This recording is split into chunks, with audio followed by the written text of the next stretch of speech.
पालक, दुधी, लिंबू, आल्याचा हिरवगार ज्यूस बॉटलमध्ये पॅक करून मी निघाले मम्मीकडे.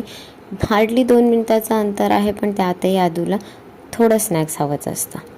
मम्मी टेरेसवर एवढ्या उन्हाचं काय करते बघण्यासाठी वरती गेले, तर ही गोल गोल फिरून सगळीकडे मिरच्या वाळत लावत होती. आजूबाजूला थोडीशी नजर टाकली. खूप दिवसांनी टेरेसवर आलेले होते.